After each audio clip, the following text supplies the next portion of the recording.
Welcome to Mr. Wagon's math class. We talked about the slope as a rate of change comparing two things. So let's see how this works in real life. This 2 says 2 for $3. That's a rate of change. That means 2 items for $3. But one item, that's a unit rate. If I buy one, it would be $1.50. And that is a unit rate per one. Let's see a different example. Again, the slope is a rate of change that shows the relationship between two quantities. So this time, we're going to compare the cost per pound of apple. So when we buy per pound, the cost per pound is the slope or the rate of change. We already talked about the slope and the different ways we can find the slope from a graph or a table using the 3 different equations we already came up with. The first one is the rise over run. The second one is the change in y divided by the change of x. And the third one is the y2 minus y1 over x2 minus x1. Today we'll talk about the slope in real-world situation. The slope is the m. It's also known as a rate of change. We use a rate to compare two things. That's why the slope shows the relationship between two quantities.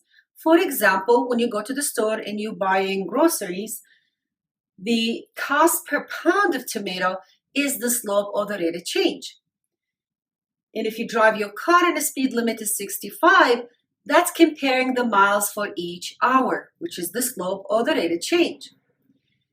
The ratio of students to teacher in the class, 10 students for every 1 teacher, that is a ratio or a slope or a rate of change. So you are comparing two quantities, whether it's the cost per pound, the word per, each, or every indicate a slope or a rate of change. Now let's write our first linear equation using the slope. Again, the slope is m. Here's a graph. I only use the first quadrant where x is positive and y is positive. And I already drew a red line going through the origin, which is 0, 0.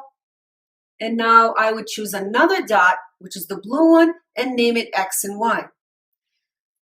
To find the slope, I will choose this equation, y2 minus y1 divided by x2 minus x1. Let's say that x and y are the second point and 0, 0, the origin is the first point. Now substitute the number in the equation, you will get y minus 0 divided by x minus 0. Anything minus 0 stays the same. So you end up with m equal y divided by x. I want to isolate y. I want to solve for y. To solve for y, you need to multiply both sides by x to get rid of the x so y can be by itself. So multiply both sides by x. X divided by x is 1. They cancel each other. You end up with y equal m times x. There's nothing in the middle. Put a dot, that means times. So the slope times the x equal y. This is your first linear equation because it literally made a line, and it's called direct variation equation. Now let's look at the graph of the direct variation equation, y equal mx. M is the slope or the rate of change, and it's always attached to the variable x. It's multiplied by the variable x. Look at the graph. It is linear equation and the line passes through the origin, so that's how I know it's a direct variation equation. When x equal 1, the value of y is the slope. So as soon as you look at the graph, if it passes through 0, 0, that's a direct variation. Go to the x-axis when x equal 1, find the value of y, and that would be the slope. Here's a real-world example about the internet service. The cost y in dollars for x gigabytes of data on an internet plan is represented by the equation y equal 10x. Graph the equation and interpret the slope. The word interpret means explain the slope.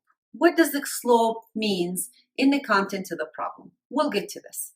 First of all, for me to graph it, I need to make a table of contents. I already made the table. I would choose only 2 is enough, 0 and 1 for the x.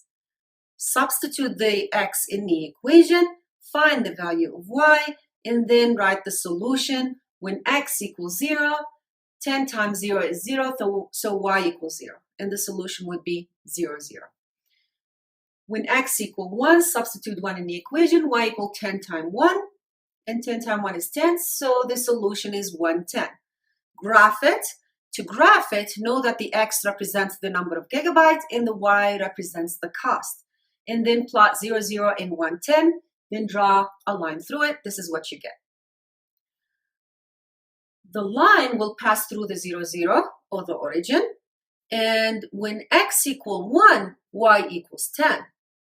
X is 1 gigabyte, and the y is the cost, which is $10. So to interpret the slope, the plan costs $10 per gigabyte. Use the word per, every, or each to show this is a rate of change or a slope. Here's another real-world situation where we need to use the slope. The distance y in meters, they're telling you y represents the number of meters, that a 4-person ski lift travels in x seconds, so x represents the number of seconds, is represented by the equation y equal 2.5x. The graph shows the distance that a 2-person ski lift travels. Which ski lift travels faster? To compare how fast the lift is, we need to know the slope from both of them to compare them.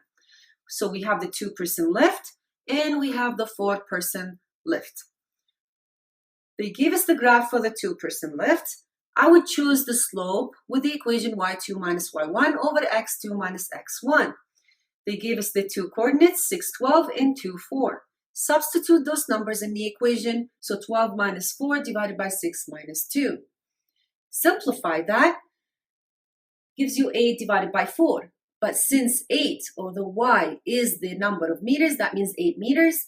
And since the x is the number of seconds, that means 4 seconds. So it travels 8 meters per 4 seconds, or every 4 seconds. Simplify that again, it gives you 2 meters per second. Now the 4-person lift is represented by the equation they gave us, which is 2.5x. Remember we said the slope is always attached to the variable x. And the number attached to the variable x is 2.5. So the slope is 2.5. How can I explain what that slope means? What does that 2.5 means? It helps to write that the change in y divided by the change of x is the slope. And since y is the distance and the x is the time, then put that 2.5 as a fraction. 2.5 divided by 1. 2.5 is the meters and the 1 is the second.